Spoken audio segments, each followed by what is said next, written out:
स्वागत है आपका स्टॉक 2020 में। Good morning Anil ji. Good morning. और आगे बढ़ने से पहले देख लेते हैं स्टॉक की बुक 2020 की रूल बुक क्या है। किसी भी शेयर का 10 दिनों का औसत वॉल्यूम 1 लाख से कम नहीं होगा। एक एक्सचेंज पर लिस्ट होने पर 10 दिनों का औसत वॉल्यूम कम से कम 50,000 होना चाहिए। शॉर्ट करने की सलाह केवल फ्यूचर एंड ऑप्शंस के शेयरों पर ही दी जाएगी। सर्किट पे बंद हुआ कोई भी शेयर टीम में शामिल नहीं होगा। 10 रुपए से कम के किसी भी शेयर पर कोई सलाह नहीं दी जाएगी। फ्री हिट सेगमेंट में एक शेयर ऐसा होगा जिसमें नियम कम से कम लागू होंगे, लेकिन ध्यान रखें बिना स्टॉप लॉस के किसी भी शेयर में ट्रेड न करें। और देख लेते हैं किस तरह के संकेत आते हुए दिख रहे हैं आज के सेशन के लिए, यानी कि पिच रिपोर्ट क्या कह रही है। अमेरिकी बाजारों में शुक्रवार को एक बेहतर सेशन और थोड़ी सी कमजोरी से रिकवरी करने की कोशिश अमेरिकी बाजारों ने की है। आधा % का उछाल, डाउ में 1% की मजबूती नैस्डैक में होती हुई दिखी है और 0.1% मजबूत होता हुआ दिखा S&P। लेकिन एशियाई बाजार काफी मिला जुला कारोबार दिखा रहे हैं। खासतौर से निक्केई के बाजारों को देखिए, लगभग 1% की कमजोरी यहाँ पर होती हुई दिख रही है। एशियाई बाजार खुले मजबूत थे लेकिन थोड़ा फिसलते हुए दिख रहे हैं ऊपर के लेवल से, ये बात साफ है। और इंटरेस्टिंग बात यह कि अब हांगकांग के बाजारों को देखिए, लगभग 200 पॉइंट की गिरावट हो चुकी है। चाइना के बाजार आज फिर से बंद है, लंबी छुट्टियां हैं। लेकिन SGX निफ्टी पिछले कुछ मिनटों से अपनी कमजोरी को और बढ़ाता हुआ साफ नजर आ रहा है। अब जो गिरावट है SGX निफ्टी में 35 पॉइंट की है, वो सरप्राइजिंग है, खासतौर से इसलिए भी क्योंकि शुक्रवार के सेशन के फिर से आंकड़े खरीदारी के आते हुए दिखे FIs की तरफ से, और साथ ही रुपए में भी मजबूती हुई, लेकिन उसके बावजूद गिरावट है। नीरज, ऐसे में क्या रणनीति रखेंगे आज आप?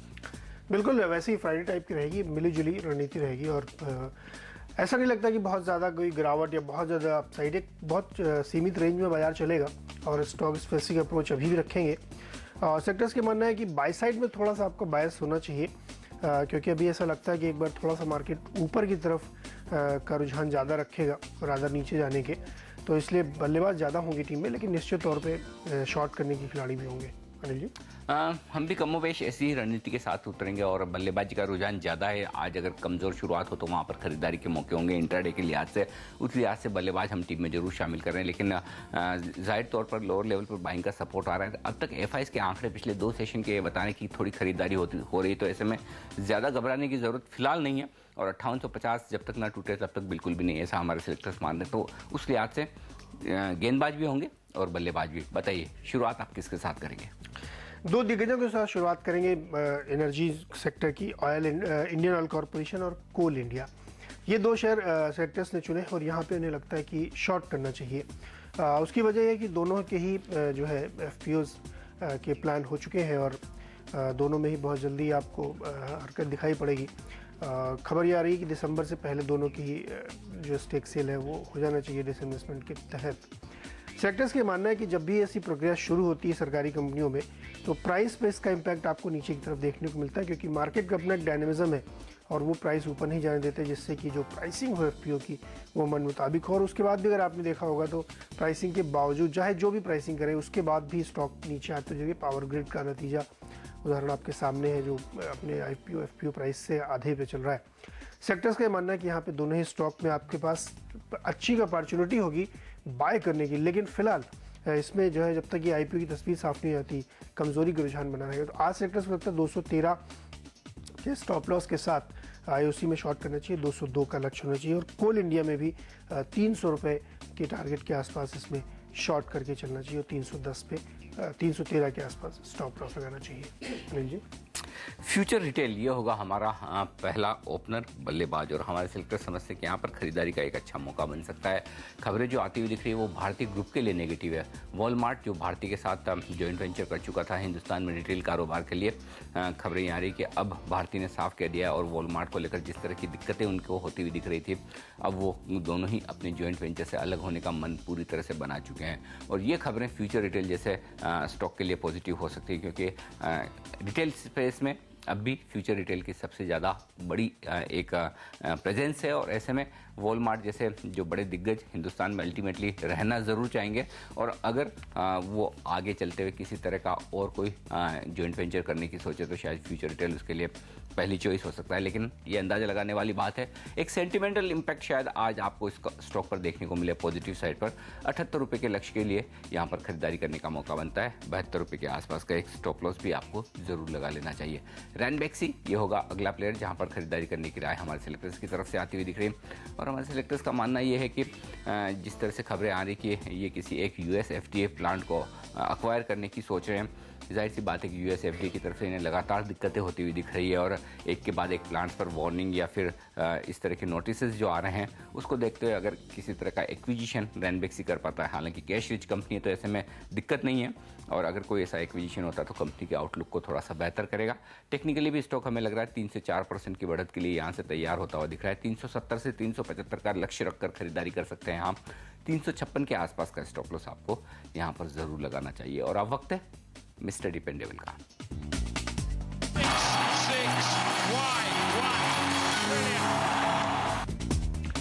यूनाइटेड स्पिरिट्स सेलेक्टर्स ने मिस्टर डिपेंडेबल के तौर पे चुना और उन्हें लगता है कि यहाँ पे खरीदारी की अपॉर्चुनिटी आपको देखनी चाहिए। स्टॉक काफ़ी करेक्ट हुआ है, या रादर कहें कि वहाँ पे कंसोलिडेट किया है इसने 2500 के आसपास और अब सेलेक्टर्स को लगता है यहाँ से ऊपर की तरफ रुझान जाना चाहिए। इस सेगमेंट में काफ़ी एक्शन आपको देखने को मिल रहा है। कई सारी और दूसरी कंपनियों में डील्स की खबरें चल रही हैं। वैल्यूएशंस के लिहाज से देखा जाए तो अभी भी ये आपको सस्ती दिखेगी दूसरी कंपनियों के मुकाबले में। सेक्टर्स को लगता है यूनाइटेड स्पिरिट्स में एंटर करने का राइट टाइम है यहाँ पे और ट्रेडिंग के लिहाज से भी आज ये सेक्टर्स लगता है 2510 रुपये के आसपास का टारगेट अचीव करता हुआ दिखेगा।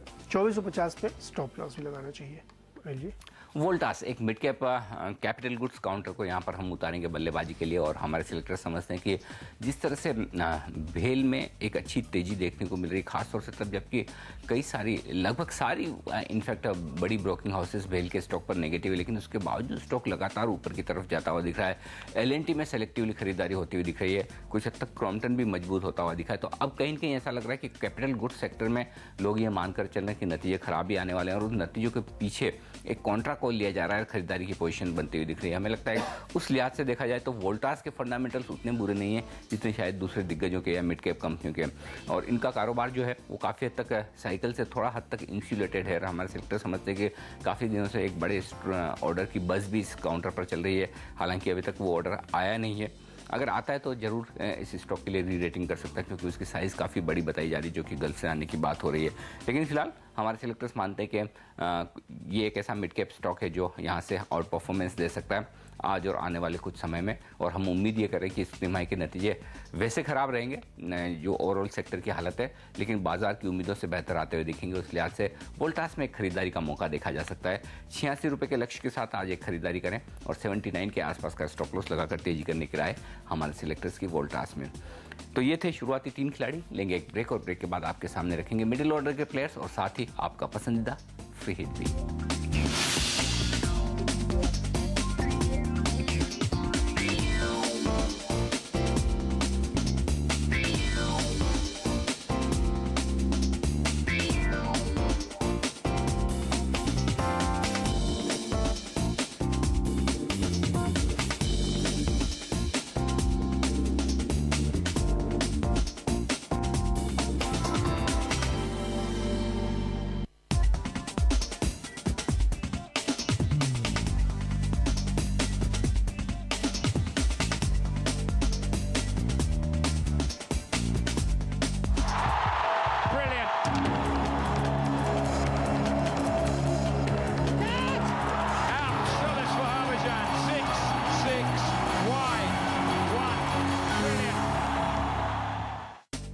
मिडिल ऑर्डर खिलाड़ी शुरू करें और इसमें हम आपको बता दें इंडियन होटल्स पहला स्टॉक होगा हमारा।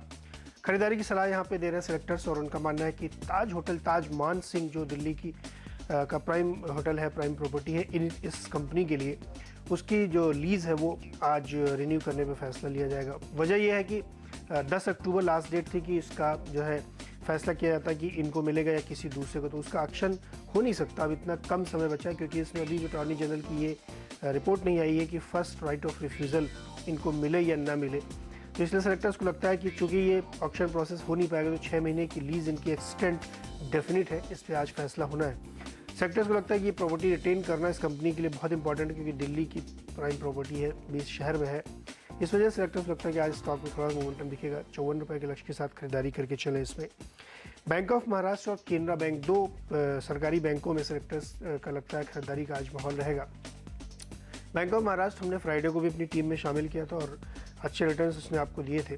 दोनों ही स्टॉक्स में, केनरा बैंक में भी वजह यह है कि कैपिटल इन्फ्यूज़न जो सरकार करना चाह रही, 14,000 करोड़ रुपए करीब डालेगी बैंकों में, उनमें से ये दोनों ही बैंक कैपिटल इन्फ्यूज़न के स्ट्रॉन्ग कंटेंडर है, इनका हिस्सा है जो मिलेगा। और वो सेक्टर्स को लगता है कि 8 या 10 दिन के अंदर अनाउंसमेंट भी आ जाएगा। बैंक ऑफ महाराष्ट्र में 42 रुपये के लक्ष्य के साथ आप खरीदारी करके चल सकते हैं और केनरा बैंक में 250 रुपये के टारगेट के साथ खरीदारी करके चलिए और 231 पे स्टॉप लॉस भी ज़रूर लगाइए। अनिल जी, 3 गेंदबाज उतारेंगे मिडिल ऑर्डर में और पहला होगा रिलायंस इंफ्रा। हमारे सिलेक्टर समझते हैं कि यहाँ पर एक शॉर्ट कॉल लिया जा सकता है। टेक्निकली स्टॉक कमज़ोर है और बाजार में कई तरह की खबरें चल रही कि शायद रिलायंस इंफ्रा के लिए किसी तरह का कोई नेगेटिव खबर या डेवलपमेंट होता हुआ नजर आए। हालांकि वो हो या ना हो वो एक अलग बात है, लेकिन उसके अलावा हमारे सिलेक्टर्स मानते हैं कि वैसे भी तकनीकी तौर पर स्टॉक कमज़ोर है, ऐसे में शॉर्ट कॉल यहाँ पर लेना बनता है। और इंफ्रा स्पेस हमें वैसे भी आज के सेशन में यहाँ से कमजोरी का रुझान दिखाती हुई नजर आ रही है। ऐसे में 400 रुपये का स्टॉप लॉस लगाकर शॉर्ट पोजीशन यहाँ पर आप बनाकर चले। 375 रुपये के आसपास के लक्ष्य के लिए रिलायंस इंफ्रा को शॉर्ट करना चाहिए। वैसे भी हाई बीटा स्टॉक और बाजार अगर कमजोरी का मूड बढ़ाता है, बनाता है, जैसा कि 35 पॉइंट नीचे एसजीएक्स निफ्टी दिख रहा है, तो ये एक बेहतरीन शॉर्ट कैंडिडेट हो सकता है। आईआरबी इंफ्रा ये होगा अगला प्लेयर जहां पर मंदी करने की राय हमारे सिलेक्टर्स की, और हमें लगता है कि यहां पर भी एक आज बिकवाली का मौका बन सकता है। 80 रुपये का स्टॉप लॉस लगाकर आप बिकवाली करें। नीचे की तरफ 75 रुपये के आसपास के लक्ष्य के लिए आप एक यहाँ पर ट्रेड नेगेटिव साइड पर ले सकते हैं। बैंक ऑफ बड़ौदा थोड़ा सा डिफर करेंगे आपकी राय से। दिग्गज पीएसयू बैंक्स में हम थोड़ा सा यहाँ पर आज बेरिश हैं, क्योंकि अगर निफ्टी 35 पॉइंट नीचे होना है तो जाहिर सी बात है कि निफ्टी के बड़े स्टॉक्स कमजोर होंगे, तो मिड कैप बैंक शायद बेहतर प्रदर्शन करें, लेकिन दिग्गज बैंक्स में और खासतौर से बैंक ऑफ बड़ौदा में हमें लग रहा है कि एक शॉर्ट कॉल यहाँ पर भी लिया जा सकता है। 525 रुपये का स्टॉप लॉस लगाकर यहाँ पर एक बिकवाली का मौका आप देख सकते हैं। 500 रुपये के आसपास के लक्ष्य के लिए बिकवाली करके चले बैंक ऑफ बड़ौदा में। तो मिडिल ऑर्डर में हमने उतारे हैं 3 गेंदबाज और अब वक्त है फ्री हिट का। वाडिया ग्रुप की पेरेंट कंपनी बॉम्बे वर्मा में सेलेक्टर्स खरीदारी की सलाह दे रहे हैं और उनका मानना है कि इसमें खबर निकल के आ रही है कि जो बॉम्बे डाइंग है उसमें करीब 25-26% स्टेक प्राइवेट इक्विटी फर्म खरीदना चाहते हैं और उसकी जो होल्डिंग है वो बॉम्बे वर्मा में है। सेलेक्टर्स को लगता है कि यहाँ पे आपको एक मूवमेंट दिखने को मिलेगा। बॉम्बे डाइंग की वजह हमने इसको इसलिए लिया क्योंकि बॉम्बे डाइंग किसी दूसरे कैपिटल टीम में आपको मिलेगा। इसलिए सेक्टर्स को लगता है कि बॉम्बे वर्मा में भी आपको इसका इम्पैक्ट दिखेगा। 14% डायरेक्ट इक्विटी है बॉम्बे डाइंग में इसकी, और अगर ये स्टेक सेल होती है लैंड की वजह से होगी और प्राइम प्रॉपर्टी है इनकी मुंबई के जो बहुत ही कमर्शियल इलाके हैं दादर उसके आसपास, तो सेक्टर्स को लगता है यहाँ पे एक अच्छा मूवमेंट बॉम्बे वर्मा भी देखने को मिल सकता है। 110 के लक्ष्य के साथ इसमें आप खरीदारी करके चले और 97 के आसपास स्टॉप लॉस भी लगाए। और मुंबई में जो वो टावर बन रहा है उसका नाम शायद आईसीसी ऐसा कुछ, और सोमाले के आसपास का। यस जबरदस्त। चलिए, तो बॉम्बे बर्मा यहाँ पर नीरज का फ्री हिट बल्लेबाज है। हमारा फ्री हिट बल्लेबाज होगा एक्साइड इंडस्ट्रीज और हमारे सेक्टर समझते हैं कि यहाँ पर खरीदारी का एक बेहतरीन मौका बन सकता है। पहले आपको याद होगा कि जिस तरह से रुपए में कमजोरी हुई थी उसके चलते हुए इन्हें अपने प्रोडक्ट के बैटरीज के दाम बढ़ाने पड़े थे ताकि मार्जिन को बरकरार रख पाएं। अब रुपए में चूंकि मजबूती होती हुई दिख रही है, अच्छी खासी रिकवरी लगभग 12-13% की लोज से हो चुकी है, लेकिन उसके बावजूद कंपनियां प्राइसेस रोल बैक नहीं कर रही। तो इसका मतलब साफ है कि मार्जिन्स इंप्रूव होते हुए दिखेंगे और साथ ही कंपनी का मार्केट शेयर भी अब थोड़ा बेहतर होता हुआ दिख रहा है, क्योंकि पहले हमारा राजा बैटरी काफ़ी एग्रेसिवली यहाँ पर मार्केट कैप्चर कवर करता हुआ दिख रहा था, लेकिन अब पिछले 3 महीने से कंपनी थोड़ा सा ट्रैक पर आती हुई नजर आ रही है। उस लिहाज से हमें लगता है कि एक तो मार्केट शेयर बढ़ना और दूसरा मार्जिन्स में इंप्रूवमेंट होना रुपए की मजबूती की वजह से, ये 2 बड़े ट्रिगर हैं जो एक्साइड इंडस्ट्रीज के लिए यहाँ से भी फायदेमंद हो सकते हैं और उस लिहाज से हम इसे फ्री हिट बल्लेबाज के तौर पर टीम में शामिल करें। तो आपने देखा किस तरह से ऑटो स्टॉक्स काफ़ी मजबूती का रुझान दिखा रहे हैं और ऑटो स्टॉक्स के बाद ऑटो एंसिलरी स्टॉक्स भी उसी तरह के ट्रेंड को फॉलो करते हैं। उस लिहाज से 142 रुपये का आज एक लक्ष्य रखकर आप वायदा कारोबार में खरीदारी कर सकते हैं। 132 रुपये के आसपास के स्टॉप लॉस के साथ तेजी करने की राय एक साइड में। तो ये होगा हमारा फ्री हिट बल्लेबाज। तो लेंगे एक ब्रेक और ब्रेक के बाद आपके सामने रखेंगे पिंच हिटर्स।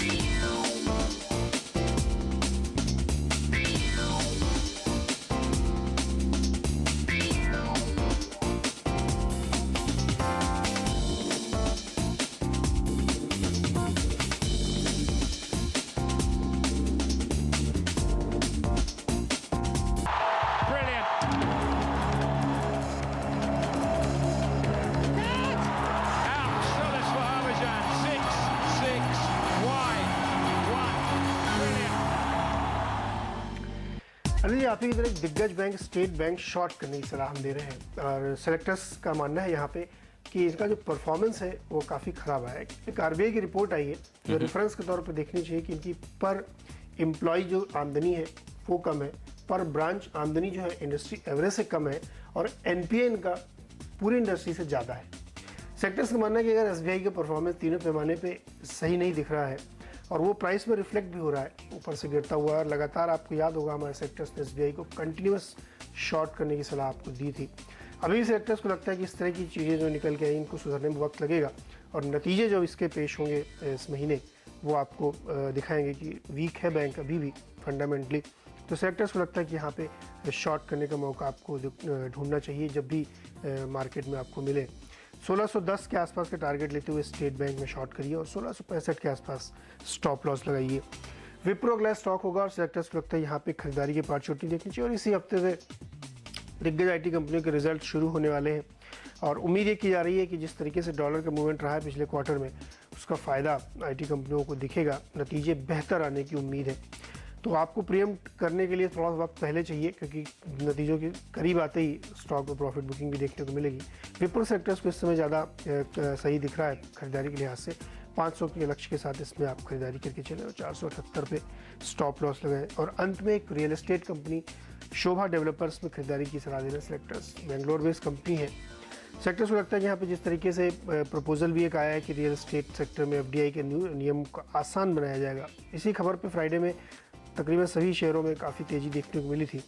शोभा डेवलपर्स उन नियमों का सबसे ज़्यादा बेनिफिट उठा पाएगा, इसलिए सेक्टर्स को लगता है कि वो मोमेंटम शायद आज भी आपको देखने को मिले। तो 330 के लक्ष्य के साथ इसमें लॉन्ग पोजीशन बनाएं, लेकिन चूंकि ये 9% चल चुका है फ्राइडे को, इसलिए आपको बहुत सावधानी से ट्रेड करना चाहिए। 315 पे स्टॉप लॉस भी जरूर लगाएं।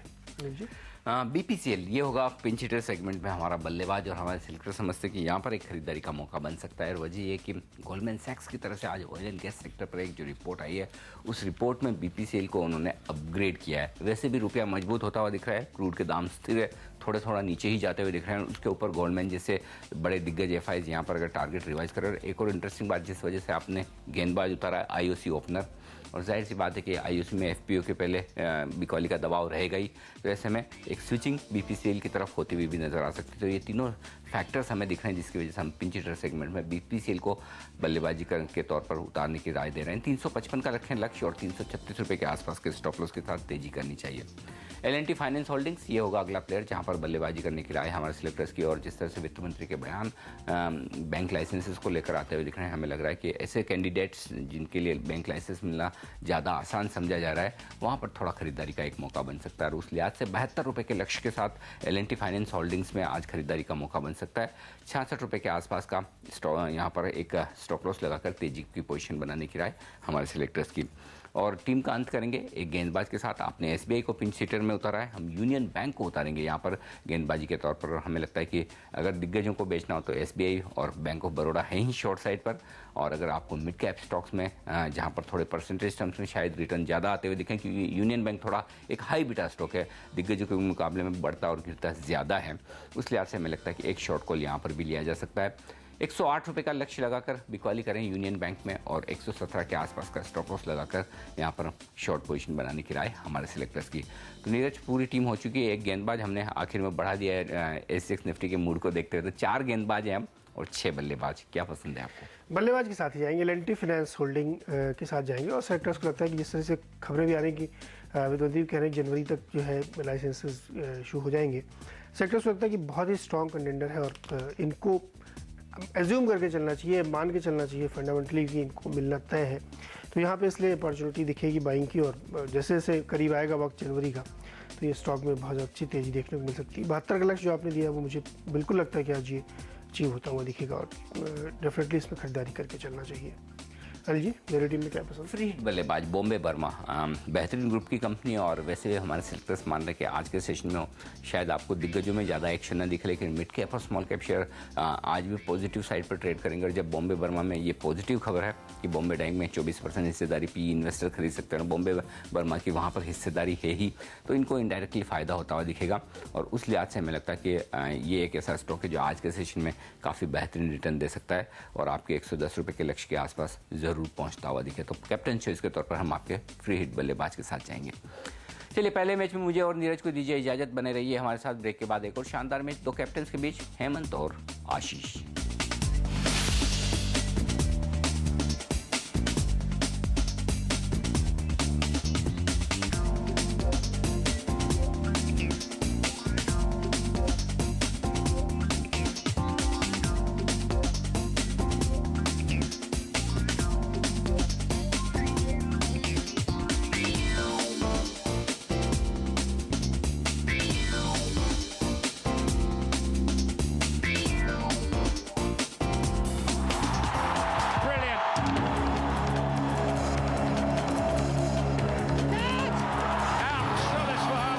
MCX Stock Exchange, India's new stock exchange, presents Stock 2020.